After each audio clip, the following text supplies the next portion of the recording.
అందరికీ నమస్కారం. మిత్రులారా, షుగర్ లెవెల్స్ తగ్గించుకోవడానికి ఏవో మందులు వాడుతూ ఉంటాం కదా. బయట మందులు అంటే దానివల్ల వచ్చేటువంటి సైడ్ ఎఫెక్ట్స్ ఉంటాయి. అందుకే కదా మనం ఇన్ని వీడియోస్ అన్ని షేర్ చేస్తూ ఉన్నాం.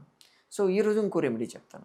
జంబోలిక్ యాసిడ్ అలాగే జంబోసిన్ అని చెప్పి ఈ రెండు ఆల్కలైడ్స్ ఏం చేస్తాయంటే మన బాడీలో ఉండేటువంటి ఇన్సులిన్ రెసిస్టెన్స్ని తగ్గిస్తాయి. ఇన్సులిన్ రెసిస్టెన్స్ తగ్గడం అంటే ఉన్నటువంటి ఇన్సులిన్ ఎఫెక్టివ్గా అంటే బ్లడ్లో షుగర్ లెవెల్స్ పెరిగిందనుకోండి, ఇన్సులిన్ డిటెక్ట్ చేయాలి. ఇన్సులిన్కి వెళ్ళి ఇన్సులిన్ రిలీజ్ చేసేదండి అదే ఆ డిటెక్టర్స్ ఉండాలన్నమాట. అది సరిగ్గా పనిచేయకపోతే ఇది పెరిగినా కానీ ఇది అలాగే ఉంటుంది. ఆ రెసిస్టెన్స్ని తగ్గిస్తుంది జంబోలిక్ యాసిడ్, జంబోలిన్ అనేది. ఇవి దేంట్లో దొరుకుతాయంటే నేరేడు గింజలు. మనం ఏం చేస్తాం, నేరేడు పళ్ళు ఇప్పుడు సీజన్ వస్తుంది, బాగా తీసుకుంటున్నాం, దానిపైన కండంతా తీసేసి గింజలు పడేస్తాం కదా. యాక్చువల్గా కండ తీసుకోవడం వల్ల కన్నా కూడా ఆ గింజల్లోనే ఎక్కువ బెనిఫిట్ ఉంటుంది. నేను ఇప్పుడు చెప్పాను కదా, జంబోలిక్ యాసిడ్, జంబోలిన్ అనేటివి ఆ గింజల్లో ఉంటాయి. అందుకని ఆ గింజల్ని సేకరించి పెట్టండి ఇప్పుడే తీసుకొని. దాంట్లో గ్యాలిక్ యాసిడ్ కూడా ఉంది. ఇవన్నీ కూడా మన లివర్ని స్టిమ్యులేట్ చేసి దాంట్లో పాస్ఫోలిపిడ్ మెటబాలిజం పెంచి ఆ ఇన్సులిన్ రెసిస్టెన్స్ని తగ్గిస్తాయి. అందుకని ఈ గింజల్ని తీసుకొని బాగా ఎండబెట్టండి. ఎండబెట్టేసి దాన్ని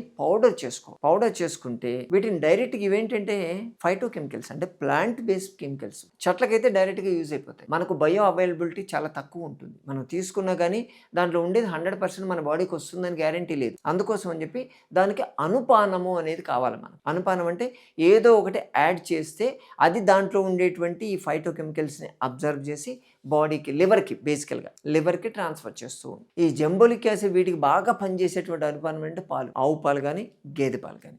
మీరు ఏం చేస్తారంటే నేరేడు గింజల్ని దూరగా వేయించండి. ఎండిపోయిన తర్వాత దాన్ని వేయించేసి పౌడర్ చేసి పెట్టుకోండి. పౌడర్ చేసి 1 స్పూన్ నేరేడు గింజల పౌడర్ని 1 కప్పు నీళ్ళలో వేసేసి బాగా ఉడికించండి. సగం అయ్యేదాకా ఉడికించాలి. కషాయం అంటారు. దాన్ని వడగట్టేసి దానికి ఈక్వల్ అమౌంట్, ఇప్పుడు 1/2 కప్పు మీకు కషాయం ఉందనుకోండి, 1/2 కప్పు పాలు యాడ్ చేసి, ప్యాకెట్ పాలు కాదు, అందుకే చెప్తున్నా, ఆవు పాలు గేదె పాలు యాడ్ చేసి దాన్ని ఒక డోస్ లాగా తీసుకోవాలి. ఇలాగా తీసుకుంటే మనం చెప్పినటువంటి ఆ జంబోలిక్ యాసిడ్, గ్యాలిక్ యాసిడ్, జంబోసిన్ ఇవన్నీ కూడా ఆ పాలలో ఉండేటువంటి కిసిన్లు కలిసి దాన్ని లివర్కి ఈజీగా ట్రాన్స్ఫర్ చేస్తుంది. దాంతో మీ షుగర్ లెవెల్స్ తగ్గడం మీరు చూస్తారు. దీన్ని లెవెల్స్ ఎక్కువ ఉంటే పొద్దున సాయంత్రం 2 times తీసుకోవచ్చు, లేకపోతే ఒకసారి తీసుకోవచ్చు. గుర్తుంది కదా, 100 days ఛాలెంజ్ ప్రోగ్రామ్ సంజీవనిలో నడుస్తుంది. ఇక్కడ వచ్చే వాళ్ళందరికీ దీంతో తయారు చేసిన టీస్ ఇస్తాం మేము.